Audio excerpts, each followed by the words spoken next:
আপনি চাইলে ইফতারটা আমাদের সাথে করতে পারেন। বৃদ্ধ রিকশাওয়ালা চাচার মুখে এমন কথা শুনে আমি খুবই অবাক হলাম। টিউশনি শেষ করে মেসে ফিরছিলাম। প্রতিদিনের তুলনায় আজ ফিরতে একটু দেরি হয়ে যায়, তাই বিকেলের বাসটা মিস করেছি। সিদ্ধান্ত নিলাম রিকশা করে মেসে ফিরব। একটা রিকশা ডাকলাম। একজন মধ্যবয়স্ক চাচা রিকশা নিয়ে এগিয়ে এসে জিজ্ঞেস করল, কই যাইবেন? আমি ক্লান্ত চোখে বললাম, মধুবাগ যাব চাচা, যাবেন? রিকশাওয়ালা চাচা হেসে বলল, হ্যাঁ যাব, উঠুন। আমি রিকশায় উঠে ক্লান্ত শরীরটাকে একটু এলিয়ে দেওয়ার চেষ্টা করলাম। রোজা নিয়ে সারাদিন টিউশনি করে এতটা ক্লান্ত হয়ে গিয়েছি যে ইফতারের কত মিনিট সময় বাকি আছে ঠিকভাবে খেয়ালই করিনি। মাঝ রাস্তায় এসে ঘড়ির দিকে তাকিয়ে দেখি ইফতারের আর মাত্র ২০ মিনিট সময় বাকি আছে। কি করব বুঝে উঠতে পারছিলাম না। চারপাশে বারবার তাকাতে থাকলাম ইফতারের জন্য কোনো দোকান আছে কিনা খোঁজার জন্য।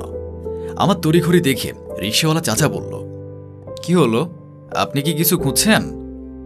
আমি উদ্বিগ্ন হয়ে বললাম, হ্যাঁ চাচা, ইফতারের আর মাত্র ২০ মিনিট আছে, মেসে ফিরতে আরও ৩০ মিনিট লাগবে। আশেপাশে কোনো দোকানও তো পাচ্ছি না। রিকশাওয়ালা চাচা বলল, আশেপাশে কোনো দোকান তো পাবেন না, যাও ছিল ইফতারের জন্য দোকান বন্ধ করে দোকানিরা বাসে চলে গেছে। আমি খানিক অবাক হয়ে রিকশাওয়ালা চাচাকে জিজ্ঞেস করলাম, চাচা আপনি ইফতার করবেন না?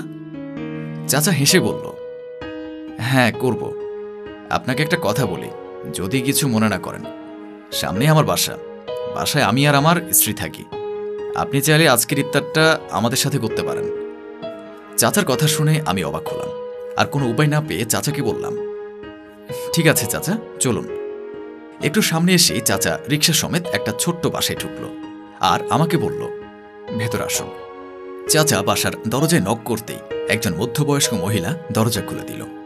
আমি স্পষ্টভাবে খেয়াল করলাম মহিলার মাথায় লাল সিঁদুর জ্বলজ্বল করছে, তার মানে তিনি হিন্দু। চাচা মহিলাটিকে দেখিয়ে বলল, আপনার চাচি। চাচার কথা শুনে আমি থ হয়ে গিয়েছিলাম। আমার আর বোঝার বাকি নেই যে চাচা হিন্দু, কিন্তু চাচাকে দেখে বোঝার কোনো উপায় নেই। সারাদিন রোজা রেখে একটা হিন্দু বাড়িতে ইফতার করাটা ঠিক হবে কিনা বুঝতে পারছিলাম না, কিন্তু আর কোনো উপায় না পেয়ে ঘরে ঢুকলাম। ঘরে ঢুকে দেখলাম মেঝেতে এক গাদা ইফতারি সাজানো আছে।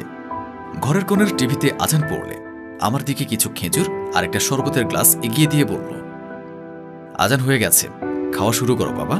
ইসলাম ধর্মে নাকি খেজুর দিয়ে ইফতার করা সুন্নত, তাই আগে খেজুর দিলাম। আমি তৃপ্তি সহকারে খেলাম। এই প্রথম তৃপ্তি করে মনে হয় ইফতার করলাম। আমি ইফতারি করতে করতে রিকশাওয়ালা চাচাকে জিজ্ঞেস করলাম, আচ্ছা চাচা, আপনারা হিন্দু ধর্মের হয়েও প্রতিদিন ইফতার করেন?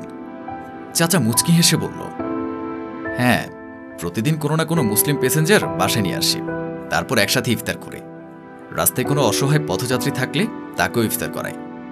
তৃপ্তি মাখা মুখ দেখতে বড্ড ভালো লাগে। তাছাড়া শুনেছি আপনাদের ধর্মে নাকি বলা আছে, একজন রোজাদার ব্যক্তিকে ইফতার করালে রোজাদারের সমান সোয়াব পাওয়া যায়। চাচার কথা শুনে আমি অবাক হয়ে তার দিকে তাকিয়ে রইলাম। আমার ইফতারি শেষ হলে উনি নিজে রিকশায় করে আমাকে মেসে পৌঁছে দিয়ে গেল। আমি মেসে ফিরে বিছানায় শুয়ে শুয়ে ভাবছিলাম, আজকাল ধর্মের দোহাই দিয়ে আমরা হিন্দু মুসলিমের ভেদাভেদ সৃষ্টি করে ফেলেছি, কিন্তু মানুষ হিসাবে মনুষ্যত্ব বোধটাও কম জরুরি নয়। মনুষ্যত্ব বোধের মাধ্যমেই আমরা ভালো মানুষ হয়ে উঠতে পারি। ধর্ম ভেদাভেদ সৃষ্টি না করলেও আমরা ঠিকই ভেদাভেদ সৃষ্টি করেছি। আসুন এ রমজানে ভেদাভেদ ভুলে একে অপরের পাশে দাঁড়াই, মানুষকে মনুষ্যত্বের গুণে ভালোবাসি।